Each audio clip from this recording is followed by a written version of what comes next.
کیوں کر بیاں ہو شوکت و شان پیمبری، عاجز ہیں یہاں فرزدق و حسان و ہمیری، طاقت یہ کس میں ہے جو لکھے زور حیدری،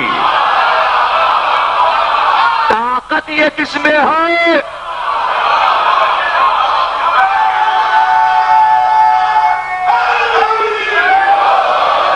کیوں کر بیاں ہو شوکت و شان پیمبری،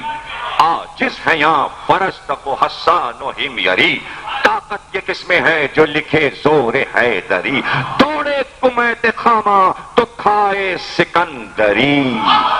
قرآن میں جن کا وصف مقرر خدا کرے، کس کی زبان سے پھر بشر ان کی ثنا کرے، کس کی زبان؟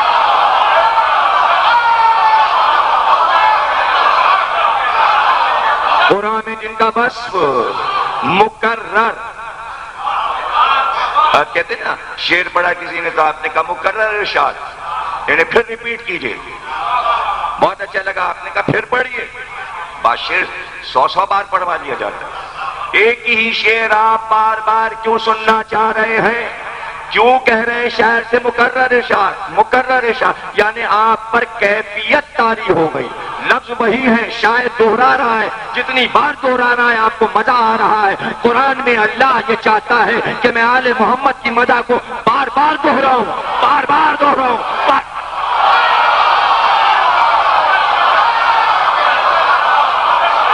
بار دوہراؤں۔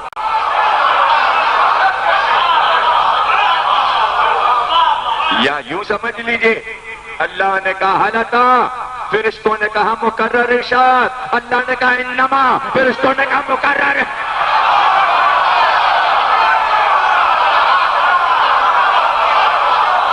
مقرر ارشاد، پھر ایک بار، پھر ایک بار، پھر ایک بار، بات ابھی پوری نہیں، کیوں کر بیاں ہو شوکت و شان پیمبری، عاجز ہیں یہاں فرزدق و حسان و ہمیری، طاقت یہ کس پہ ہے جو لکھے زور حیدری، دوڑے کمیت خامہ تو کھائے سکندری، قرآن میں جن کا بس مقرر خدا کرے، اس کی زبان سے پھر بشر ان کی ثنا کرے،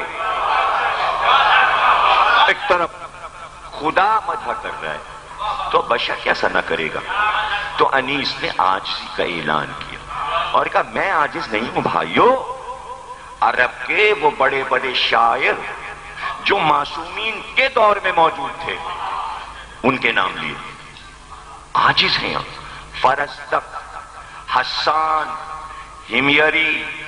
کمیت، یہ 4 بڑے عرب کے شاعر،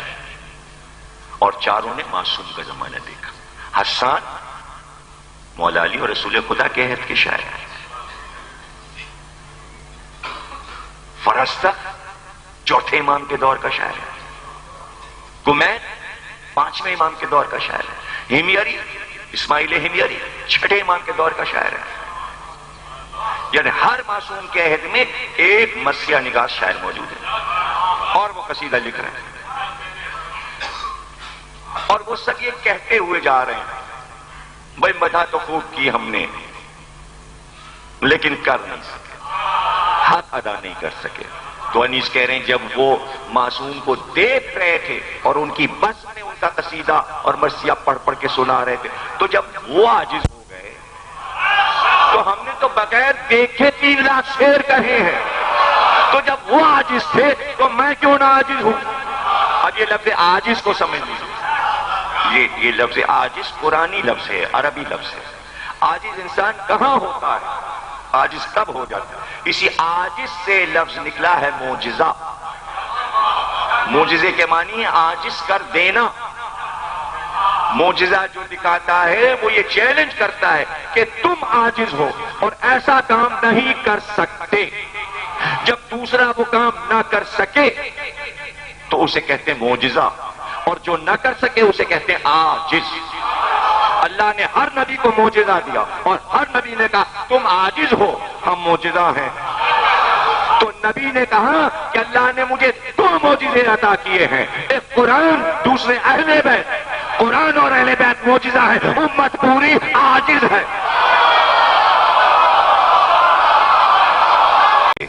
تو شوکت و شان پیغمبری معجزہ ہے، علی کی طاقت، قوت، شجاعت معجزہ ہے۔ اور کون لکھے طاقت؟ علی کی طاقت کون لکھ سکتا ہے؟ اس لیے کہ جب ہم انیس کہتے ہیں، جب ہم قلم اٹھا کر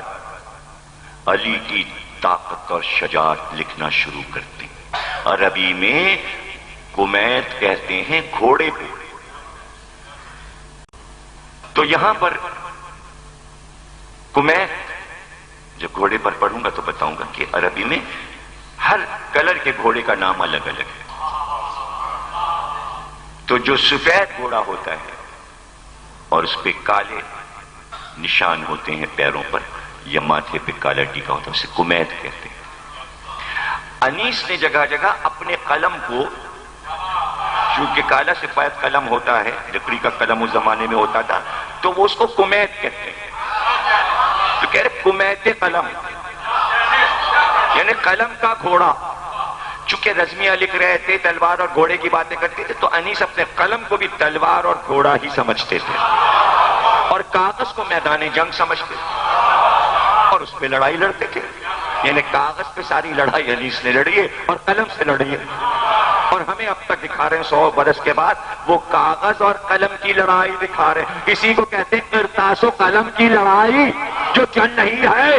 جو نبی نے مانگا تھا، لا قلم اور کاغذ،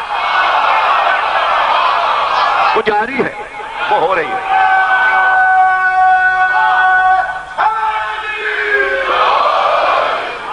تو انیس نے کہا یہ ہے کرتاس، یہ ہے قلم۔ تو کہتے کمیت قلم، کمیت خامہ، قلم کو خامہ بھی کہتے ہیں۔ طاقت یہ کس میں ہے جو لکھے زور حیدری، دوڑے کمیت خامہ تو کھائے سکندری۔ یعنی میرا قلم جو ہے، میرے قلم کا گھوڑا جو ہے، جب علی کی طاقت لکھنے لگتا ہے تو کاغذ پر دوڑتے دوڑتے گرنے لگتا ہے، مڑنے لگتا ہے، اس کی نب ٹوٹنے لگتی ہے۔ سکندری کھانا کہتے ہیں اصطلاح میں میدان جنگ میں کہ گھوڑا تیز دوڑ رہا ہو، میدان جنگ میں لڑ رہا ہو، سوار پہ بیٹھا ہو، حملہ ہو رہا ہو، اور ایسے میں گھوڑا آگے کے دونوں پیر کی کونیوں کو زمین پہ ٹیک کے گر جائے، جیسے کہ آج کل آپ فلموں میں دیکھتے رہتے ہوں گے انگلش میں کہ گھوڑا یوں گر گیا۔ تو یہ گھوڑا جو میدان جنگ میں الٹ جاتا ہے، اسے کہتے ہیں سکندری کھانا۔ اور یہ گھوڑے کا سب سے بڑا عیب ہے، یہ گھوڑے کا سب سے بڑا عیب ہے کہ میدان جنگ میں دھوکہ دے جائے، یا بارش ہو رہی ہو تو اس وقت دھوکہ دے جائے، کیچڑ میں دھوکہ دے جائے۔ اس لیے کہ گھوڑا ایسا رکھا جاتا تھا عرب میں کہ کہیں پر کوئی بھی خامی اس میں نہ ہو، اس لیے کہ گھوڑا جو ہے اس کو عرب والے فرس کہتے تھے۔ فرس کا لفظ فراست سے نکلا ہے، اور انسائکلوپیڈیا میں اور تاریخ عرب میں ہے کہ انسان کے بعد دوسرا مرتبہ جو آتا ہے، انسان کے فوراً بعد وہ گھوڑے کا آتا ہے، اس لیے کہ انسان کو عقل دی، گھوڑے کو فراست دی، اور عقل فراست کو سمجھ سکتی ہے، فراست عقل کو سمجھ سکتی ہے۔ گھوڑا انسان کو سمجھتا ہے، انسان گھوڑے کو سمجھتا ہے۔ دیکھیے گھوڑے کو کہتے ہیں فرس۔ اب آپ کو تو بولنا پڑے گا سلمان فارسی، فارس کے رہنے والے۔ تو عرب تو یہ تو کچھ بھی نہیں ہے، یہ تو بڑی بات کہہ دی عربوں نے کہ نمبر 2 تو بنا دیا انہیں، بلکہ یہ کہتے تھے ہم عرب ہیں، یہ عجم ہے۔ عرب کے معنی ہے بولنا، عجم کے معنی ہے گونگا۔ یعنی عرب والے کہتے تھے ہمیں بولنا آتا ہے، اور یہ پڑوس والے عجم، یعنی یہ گونگے، عجم کے معنی گونگے۔ اب تک عرب والے انہیں گونگا کہہ رہے ہیں، حالانکہ ایران والوں نے ان کو گونگا بنا دیا، بول ہی نہیں سکتے ایرانیوں کے سامنے، یعنی ان کی تقریر کے سامنے عرب والے اب بولا۔ عرب میں اب تقریر ہی نہیں ہے، تقریر ہے ایران میں، تقریر تو وہاں سے چلتی چلاتی یہاں تک آپ تک آ گئی۔ اب عرب کیا بولے گا؟ عرب کو تقریر کرنی نہیں آتی، تو انہوں نے گلے ختم۔ یہ کل اتنا عرب ہے، پٹرول ابلا ہے، بک رہا ہے، اور بس یا شیعہ ہیں نہ وہ بولنا جانے نہ وہ شاعری جانے، بڑے دعوے تھے ہم بڑے شاعر، اب ایک شاعر بھی عرب میں نہیں کر۔ امام صادق علیہ السلام نے فرمایا، امام سے بات ہونے لگی کہ ایرانی زیادہ تعصبی ہوتا ہے یا عرب زیادہ تعصبی ہوتا ہے، دونوں میں تعصبی زیادہ کون ہے؟ تو سوال سے پتہ چلتا ہے دونوں تعصبی، لیکن بحث یہ ہو رہی ہے زیادہ کون ہے۔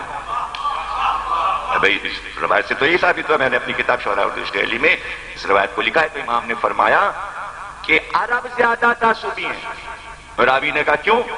کہا اس لیے کہ اگر یہ قرآن فارسی زبان میں ایران میں اترتا اور ہمارے جد محمد ایران میں نبی بنا کے بھیجے جاتے تو یہ عرب والے نہ قرآن کو کبھی مانتے نہ محمد کو کبھی مانتے، لیکن یہ ایرانیوں کا کمال ہے کہ اپنی زبان کو کمتر سمجھ کے قرآن کو بھی تسلیم کیا، عربی نبی کو بھی تسلیم کیا، اس لیے عرب والے زیادہ تعصبی ہیں، ایران والے کم۔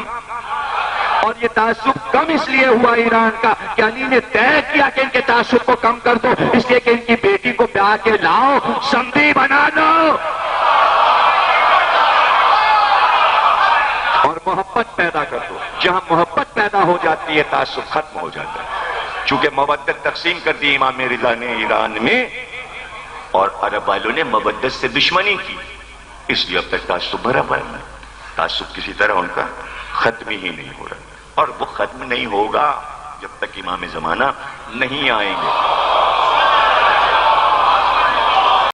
پتھروں سے کلمہ پڑھوا دیا، جانوروں سے کلمہ پڑھ، اب تم جو چاہتے رہو وہی ہوتا رہے، تو اب چاند کی سیڑھی بنے، تم اس پہ چڑھو اور چاند پہ پہنچ جاؤ، کلمہ نہیں پڑھنا ہے۔ آخر میں کہا ان کو چھوڑیے، یہ معجزے طلب کریں گے، انہیں کلمہ نہیں پڑھنا ہے۔ قرآن نے فیصلہ کر دیا کہ یہ امت تنقید کرتی رہے گی، یہ علم کیا ہے، یہ تابوت کیا ہے، نہیں ماننا، نہیں مانیں گے۔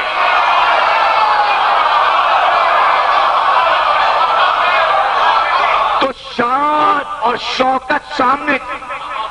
لیکن نہیں مانا، نہیں مانا۔ دیکھ رہے تھے اپنے سامنے کہ نبی کی شان و شوکت کیا، اور پھر نبی نے دکھایا، کہا شان و شوکت دیکھنا چاہتے ہو، یہ بدر ہے، یہ بدر ہے،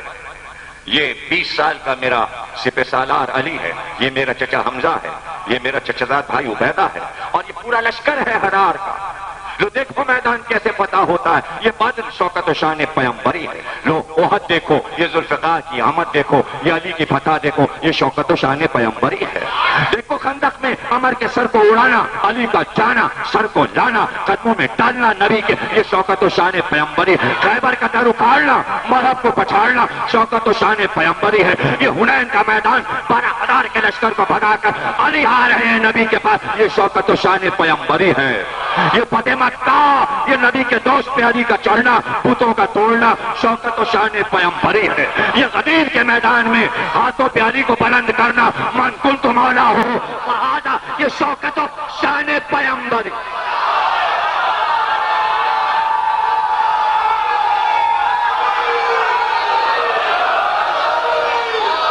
کیوں کر بیاں ہو شوکت و شان پیغمبری؟ عاجز ہیں یہاں فرشتوں کو حسان و حمیری، عاجز ہیں یہاں فرشتوں کو حسان و حمیری۔ ممبر سے اترے، خیمے نصب کیے، ایک سبز ایک سرخ، دونوں خیموں کے سامنے ایک تخت بچھا، تخت پہ علی کو بٹھایا۔ اب یہ امامہ میں آج اس لیے پہن کے آیا تاکہ میں بچوں کو سمجھا سکوں۔ زرد رنگ کا یعنی کپاسی، ہلکے زرد رنگ کا، کریم کلر جسے آپ بولتے ہیں، اس کا امامہ اس طرح باندھا کہ شملہ ایک اس طرف لٹکا جو رخسار پر تھا، دوسرا شملہ جو دور تک جا رہا تھا، اور یہ اسے کہتے ہیں تحت الحنک، تحت الحنک باندھی، تخت پہ علی کو بٹھایا اس طرح امامہ باندھ کر۔ اس کے بعد پوری امت کو حکم دیا، جاؤ علی کی ہاتھ پر جا کر بیعت کرو علی کی۔ میں نے علی کو آج خلیفہ بنا دیا، حاکم بنا دیا، اسلام کا بادشاہ بنا دیا۔ کون کہتا ہے مولا کے معنی مولا، مولا مولا؟ صاف صاف کہا کہ حاکم ہے، ولی ہے، خلیفہ ہے، بادشاہ ہے، قیامت تک رہے گا، مانو یا نہ مانو۔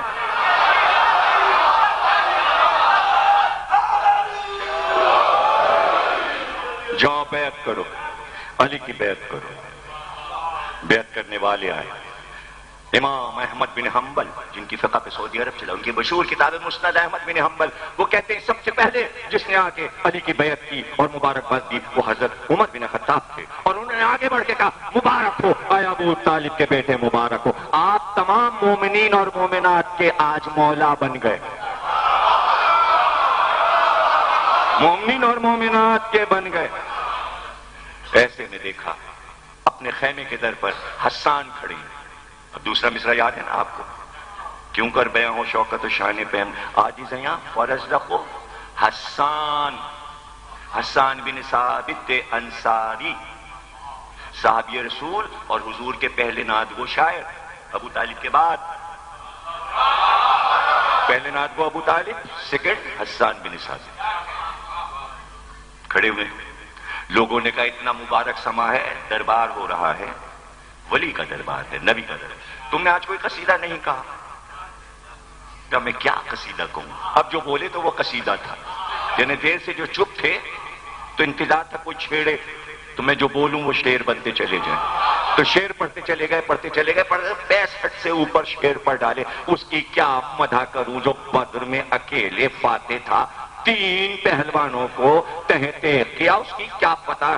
اور بیان کروں میں طاقت اور عظمت، وہ علی جو احد میں تنہا میدان کو فتح کر کے نبی کی حفاظت کرتا ہوا آیا، میں اس کی کیا مدح کروں جو خندق کے میدان میں کل کفر کے مقابل کل ایمان بنا ہوا تھا، میں اس کی کیا مدح کروں جس نے خیبر کے در کو اکھاڑ لیا، قلعہ خیبر کو فتح کیا، میں اس کی کیا مدح کروں کہ جس نے رکوع میں زکوٰۃ میں وہ انگوٹھی دے دی جو سلیمان کے ملک کے برابر تھی، میں اس کی کیا مدح کروں جس کے لیے آئے تطہیر آئی، میں اس کی کیا مدح کروں جس کے لیے جنت کے کھانے آئے، میں اس کی کیا مدح کروں جس کے دروازے پہ سخی کے دروازے پہ شاید کبھی واپس نہیں گیا، جو آیا اور ہاتھ پھیلائے تو کچھ لے کر گیا، میں اس کی کیا مدح کروں کہ آج وہ امت کا امام بن گیا،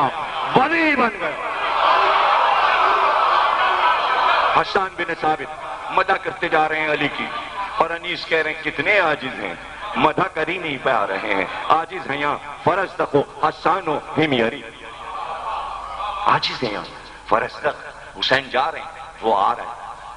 کیا خیال ہے فرض تک، کہاں میں آپ کو بچوں کے شاعر میں آپ کو بتاتا ہوں، دل پورے عرب کے آپ کے ساتھ ہیں، ایسا فیصلہ کیا تاریخ کا فرض تک جیسے شاعر نے کہ حسین پورے عرب کے دل آپ کے ساتھ ہیں لیکن تلواریں ان کی بنی امیہ کے ساتھ ہیں۔ اب اگر کوئی یہ دعویٰ بھی کرے اسلامی ملکوں میں کہ ہم اہل بیت کو چاہتے ہیں تو دل تو اہل بیت کے ساتھ ہیں، دولت میں بنی امیہ کے ساتھ، روٹی میں معاویہ کے ساتھ۔ مسئلہ یہ ہے فرزدق نے فیصلہ کر دیا، فرزدق کا فیصلہ اس کے کتنے برس کے بعد فیصلہ کیا فرزدق نے کہ 30 برس پہلے جنگ صفین میں یہی فیصلہ ابو ہریرہ نے کیا تھا، انہوں نے عمل سے کیا تھا، فرزدق نے شعر میں کیا، تھے علی کے ساتھ ابو ہریرہ، 1.5 لاکھ کا لشکر ادھر 1.5 لاکھ کا لشکر ادھر، بیچ میں تھی پہاڑی، ادھر علی کا لشکر ادھر حاکم شام کا لشکر، اور جب علی نماز پڑھنے لگتے، نماز کا وقت آتا تو ابو ہریرہ پہاڑی سے اترتے ہوئے چلے آ رہے، آ کے جماعت میں کھڑے ہو گئے، اور جب علی کا دسترخوان بچھے کھانا شروع، ابو ہریرہ غائب۔ ایک دن لوگوں نے پوچھا کھانے کے وقت تو غائب ہو جاتے ہو، دسترخوان پہ علی کے ساتھ نہیں ہوتے، اور جب نماز ہو رہی ہوتی تو تم کھڑے نماز پڑھا تو کہا بھائی میں کیا کروں، نماز کا مزہ علی کے ساتھ ہے، کھانے کا مزہ معاویہ کے ساتھ۔